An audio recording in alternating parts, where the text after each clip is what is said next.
Let's start this off. How'd you get into music? So I got into music through my parents. My parents are like they come from like different genres of music. My mom was very into like hip hop and R&B, rap and stuff. My dad was like a how would I say the glam, the hair, the 80s metal and stuff like that. And then so they introduced me to like stuff like how would I put it? Like I remember my first concert my mom took me to. I was like 6 years old. It was like Rob Zombie. She took me to go see Rob Zombie with the Dam. I was so little. I remember showing up to school. I think it was second or first grade. I had this cool ass Rob Zombie shirt, but I got dress coded because I had like see Sherry Moon on there and her like titties are out in the fucking print on the shirt. And I didn't know. I was like half asleep. My mom brought me back to school because we had to travel far for concerts. And I just remember coming to school and they're like, they made me turn my shirt inside out. And I was like confused. I was like, oh yeah, this is on the shirt. This is rowdy. But my mom's always taking me to concerts. And then she took me to a lot of like Ozfest back in the day and Family Values as a kid. So I was very into like metal, but like I guess when I really, really started getting to music, it was like I guess like punk rock. I grew up in this neighborhood on the reservation, and there was like a lot of skater kids and Crips who live in the neighborhood, but we all like got along and I basically became part of the family. And like one of the kids in the family and the group, they like were very into like punk rock, and they showed me. I remember listening to it. It was a CD. I remember it's vague. It was like the Black Sails in the Sunset AFI. That was the first time I heard like any song is the Porphyria song, and it was so sick. Like, dude, this song is so fucking hard. This is sick. Like, I've heard Green Day, Blink-182 before. I was like, nah, this is whiny, like pop punk. I was like, it's okay, it's pop though, you know what I mean? But once I heard that album, that's when it changed my mind. I was like, yo, I'm like ready to fucking like, I love punk rock. You know what I mean? That's basically what went through my head. Word, word.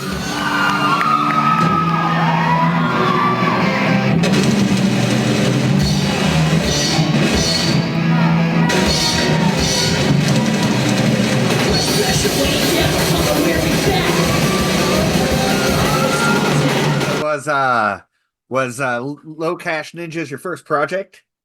No, like in high school, I never really wanted to be in a band, but in high school, my ex-girlfriend at the time, I guess high school sweetheart, she was like very into music and she was like playing in a band and they were doing like a talent show and it was a talent show for the school. And I was like, I play guitar, let's do it. And so we were supposed to sing, it was a Leftover Crack song.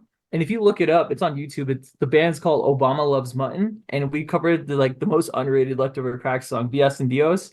So that song is very like OG, and like that's us playing in front of like the whole high school. And I remember like she was supposed to sing it, and we were supposed to go back and forth. You know, I was supposed to do the chorus, but her bass chord wasn't long enough, and then we just got thrown on the spot because it was so quick pace. And I was like, I know the lyrics, I'm just gonna do it, and I did it, and I sang it. And she was so scared too. She was like, "I'm so glad you sang because like it was it was rough, man, playing in front of that." But we played it, we practiced it like crazy, and it turned out pretty good. Like I don't know, I look at that and I'm like, damn, it was pretty mid. But back in the day when I was that small, I was like, actually, I think we did pretty good for you know what I mean, our first performance. And after that, I was like, you know what, I'm just gonna start a band. And then after I started Low Cash Ninjas after that. Word, that's crazy. That's a crazy concept to me that you played a Leftover Crack song in front of the school. When, when I was a kid, that wouldn't have been such a thing.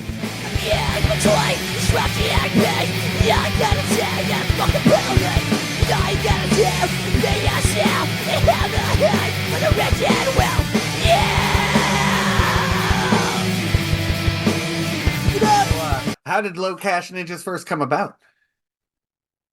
So like after performing that talent show, I was like, man, I really like playing music. That was nice. That was a cool rush. It was cool to like, be in front of a crowd. So I was like, okay, let me try to form a band. So all these kids that I would like, we grew up with, like I was like, yo, like let's start picking up instruments. Let's figure it out. And like I remember we got together, we did some covers. Oh my gosh, I'm like naming all these canceled bands like Leftover Crack. We covered them, we covered the Casualties and just punk rock, like all the songs. I remember punk rock, all we covered that.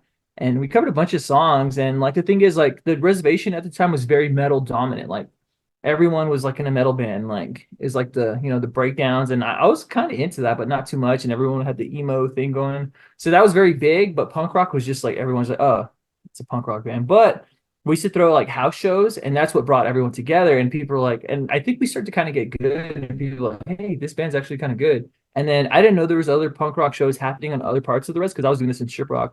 So they invited us out to this place called Gucci Guy, and it's in Arizona. It's over the mountain. And then it's like my first time seeing punk rock played anywhere else on my reservation. I went there, it was in a trailer, and it was just super packed. There's cars all parked around. It's like just imagine like a desert kind of, terrain, a trailer, middle of nowhere, and there's all these vehicles outside. And there's this guy, his name was Danny. So it was called Danny's Pad, and we pulled up and like we had a good time slot. So I was like, oh, there's a lot of people here. This is cool. And there's a bonfire. I was like, okay. Then we went inside and the music's just going. I remember this band called Let the World Die was playing. They were killing. They were so good, crusty punk rock. And I was like, man, I'm about this. I love this. So after that, we just wanted to play more shows, and then we start writing our own music. Because that time we only played covers. But after that, I was like, you know what? I'm gonna start writing music. So I started writing music after that. Get up, get up. You ain't telling. I'm a bell when the gun up in the suit. I'm just telling. You ain't telling. I'm a bell when the gun up in the suit. I'm just telling. Word. And this was around the time you started let's see, there was some shit up on a SoundCloud, or did Fuck Yo Team come first? Yeah, so Fuck You Team was the first album I wrote. I remember I like locked myself up for like a whole summer just and writing. And like with that album, I wrote almost everything except the drums because I couldn't play drums. So I wrote everything. And then I kind of like taught the bandmates at the time. They were like my high school friends.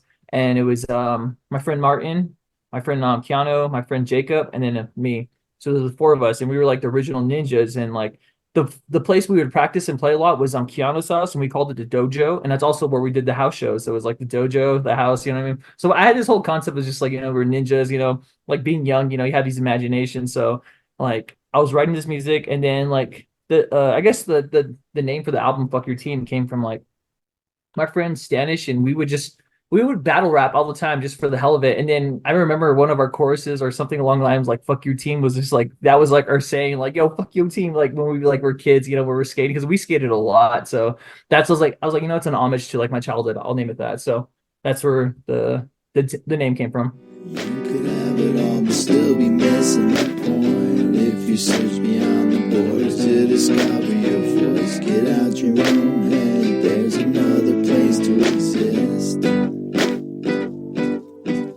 You are all that surrounds, don't forget.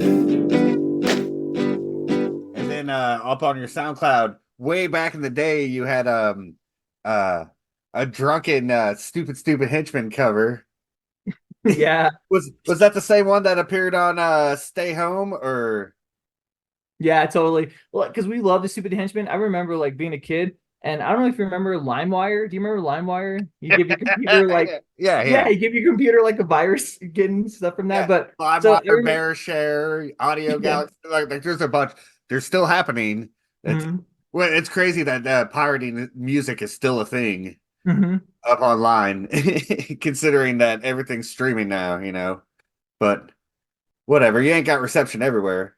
Yeah, exactly. So I remember being kids and my friends. It was in Kiana's house. We were downloading music, but no, it was actually in my ex-girlfriend's house, the one that was playing bass in the band. I was like on her computer, we're like downloading music, and I was like looking for like, okay, Choking Victims, because Choking Victim was like the first thing I heard before Leftover Crack, and I was like, okay, let's look up more Choking Victim bands on LimeWire. Maybe something will pop up, and then boom, No Cash popped up, and I was like, man, this band is sick. This band is way better than Leftover Crack. Holy shit, dude! Like the musician, like being a musician, like that writes, not only a lyricist, but just hearing all the riffs and everything. Like this is a good album. Holy shit! And then I dug deeper, and then I found Stupid Henge, and I was like, this is not like it's good, but it's like it speaks to me more. You know what I mean? It's really, really, I guess like it really like, man, this is like what I feel like every day. I just like I was looking for a sound in my life, and this was it, the Stupid Henchman. Like, of course, Leftover Crack, Choking Victim, No Cash narrowed it a little bit, but Stupid Henchman just like solidified everything. Like this is everything I look for in like a band I love. And it was the Charmingly Demonic album. Then I went back and heard Car Bombs, and man, Car Bombs was so wicked, but Charmely is always my favorite, and it's just a sick album. Oh, I'm a big fan of the newest the Whatever Gets You Through. Hmm. And it's I crazy. Oh god, go ahead, my I bad. What were you fucking I fucking love that album. I fucking got that shit up on my wall. Yeah. Hell Great. yeah. It was great album. That one speaks to me. It's a lot. He experiments a lot more on that one with the time signatures. And even when I talked to him, he was unaware. He's like, I don't even know what time signatures are, but he was playing in a 10 4 time signatures. Like that's a really odd thing to be rapping to there. Yeah. And then the thing I liked too was that before the album dropped, they dropped a demo, and then I actually got to hear that demo before it actually dropped. And it was around the time we lost our bassist, and there was this song in there. It's like Don't Forget You. And then that song just spoke to me on so many levels, like, grieving, losing our bassist, and then like this song of him, losing a person in his life. And I was just like, that song will always forever like remind me of like Sugar Bear, our bassist. And I was just like, man, and then like you said, it's very experimental. There's like the keys in there, the very slow, so I heard a version and we put it on this Navajo Nation compilation CD we had for like a COVID benefit, and it's still up on Bandcamp somewhere if you look for it. It's a demo version of Don't Forget You, and it's not even Chet screaming or anything. He's just like almost like in a whisper voice singing the song, and it sounds so beautiful. And that's the first version I heard, and I prefer that version over the new one just because Word, I'm gonna have to hunt that down. I will hunt that down. yeah. Awesome. Awesome. You're all she has in these days. Get away from me, I don't taste. You're all she has in these days. Take it away from me, I don't taste. You're all she has in these days. Take it away from me, I don't taste. You're all she has in these days. Take it away from me. Broke, Brown, and Beautiful. Okay, so Broke Brown and Beautiful was like something we put together with the lineup I had at the time, and at that time I was going to college, and I moved from Shiprock, and I was living in Saley, and I was in college, and I was living very close to our bassist, and then that album I remember a lot of it we recorded in his Hogan, and then we took it to another guy, and then I guess he mastered it. So that album was just kind of like us filling in the gap of like the time we were like not playing music, because there was a time where I wasn't doing music. I was doing a lot of activism stuff at the time, so I was like not very into band, and I was trying to worry about college. But at that point I found like it was like I was able to like balance my life with music. So that's when I started to like feel that gap of like, okay, these songs need to be recorded before like we break up, what I mean? Because I felt like it was always inevitable, like we're gonna break up at some point.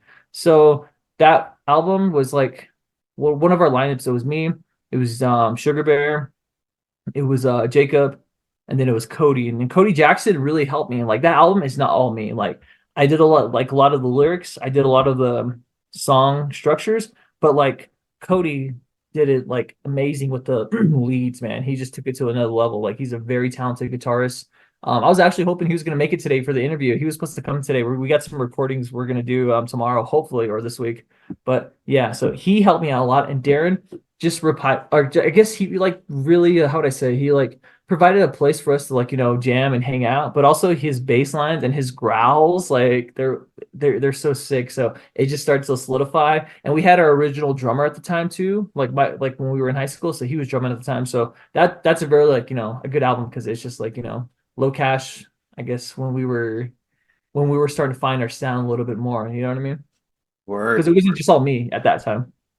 That's awesome. Awesome. I couldn't breathe, I couldn't see everything around me. So she set me on my way with corn, pole kisses, and a hummingbird with her best wishes. So we prayed to peace, wish for peace, but at least I wasn't wasting time. My heart would take time, so I set her on her way with corn, pole kisses, and a hummingbird with my best wishes. And then your next release was during COVID. You released Stay Home, which was like was it just a compilation of random tracks and demos and whatnot? Yeah, like it was like B-sides and just random stuff. I was like, let's just put this together. And we had this like early version of Corn Pollen Kisses on there. And it's like I remember recording that with DJ Beso. He's like this really like well-known DJ from our reservation. And he was like, yo, I got this idea. And we were working at the time. And that song is so old, but like he dropped this version that was very like, he's like, we can record this whole thing just with you. And I was like, okay. And I tried my best to like record everything. And somehow he mixed it up and turned it into like a masterpiece. And then after that masterpiece came out, I was like, yo, we got to turn this into an actual song with the full on band. And that's when I wrote Corn Pollen Kisses. And it's crazy because like in some sense, he kind of helped me write the song because he rearranged, put things in a certain way to where like it worked. And I was like, man, this sounds so good. Like, this was not the song I had in mind, and then that turned into Corn Pollen Kisses when I added everybody into it.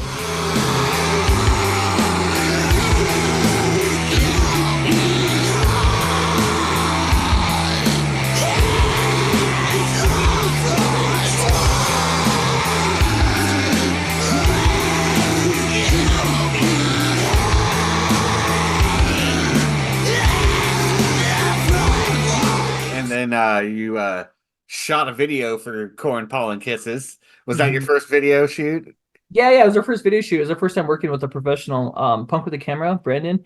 Well, she came out, or he like hit us up, and he's always been like the homie, and he's like, "Hey, let's shoot a video, and I'll help you out. You know what I mean? Let's do this, you know." And then we made the arrangements, we figured out the budget, and then he flew out, and it was sick, Like as soon as he got here, he got into work mode, and he was like, "All right." He's like, or I guess the weeks that led up to it, he was like, "What is your concept for the song? What do you need? What story do you want me to tell?" He's like, "This is your story, and like I'm just gonna put it in, and make it an image." It's like, okay. So I told him the story, and he's like, "All right, let's do this." He got here, got into work mode. As soon as he like ate a big breakfast, I fed him Nabo tacos, and then he just started working and just like, boom, we're gonna do this, we're gonna do that. Get your actors here, get your shots here, and then he just knocked it out in a span of 24 hours. He knocked out the whole video, and it was just like. I was so tired driving around doing all this stuff, and like I can't believe we shot that whole video in 24 hours, and it was crazy because that night we ended up having a show too, and like yeah, that's part of the shot too. It was so sick. That's awesome. That's awesome.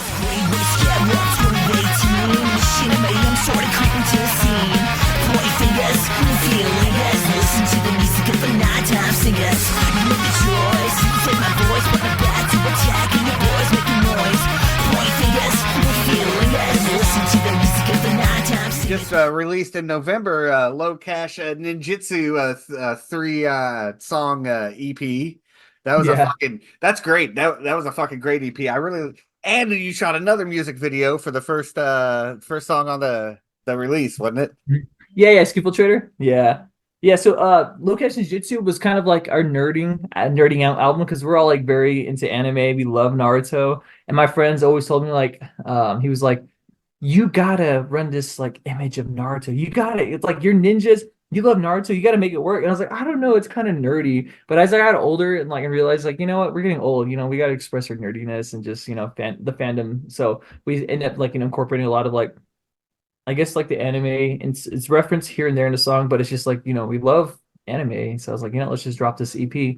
And there originally was supposed to be one more song in there, but we're gonna save that for well, it's gonna pop up somewhere, so you'll see it eventually. Because that time, our friend Tommy from No Time Records, he was asking us like, are you gonna drop any more? Do you got any more music? It's like, oh, we recorded some stuff, and then I said it to him. He's like, this is the best Low Cash has ever sound. We gotta drop a tape.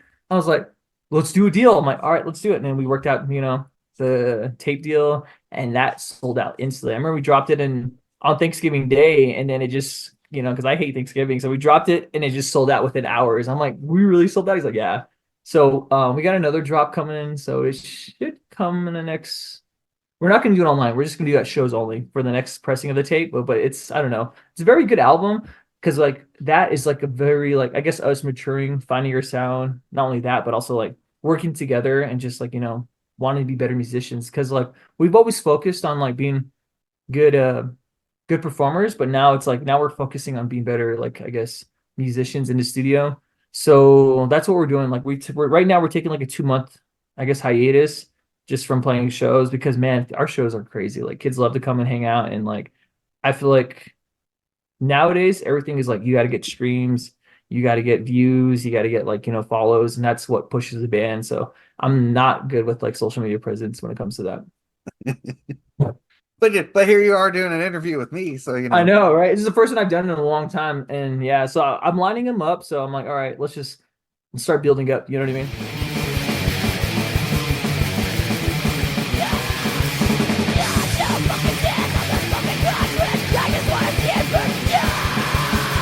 There's a lot of people who like pirate our stuff, and we're cool with that. Like, I remember like people like, oh yeah, I got this from this weird sketchy site. You got to put the Fuck You Team album back up. I was like, bro, like that just reminds me of being a wild kid, man. Like, I don't want to like.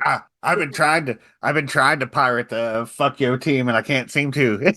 Yeah. So I'm just like, let it be lost to time, and whoever has it has it. I'm very like a person that's just like, okay, you had to be there, be there. If the shirt's gone, or if the tape's gone, or the vinyl's gone, it's gone. You know what I mean? Oh, so are you saying I'm never gonna get a chance to get the comic book? Oh my gosh, that comic book. I have like a couple copies. I'll see if I can, part with one. But yeah, there's a comic book because our drummer is a really good artist and he does all our art. And yeah, he has a comic book. I'm a collector, man. I'm a Nice. collector, and I was really curious, and it said issue one, 2012, issue two coming soon. And it never came, you know what I mean? But he was so busy. He's our drummer's very into like a lot of different things. He likes to film. He dropped a video and has some stupid henchman songs and or one song in there. And it's a really cool, interesting video. I gotta find the YouTube link for it, but it's a really good video. He dropped it. We had a cool like premiere at the chapter house. It was nice.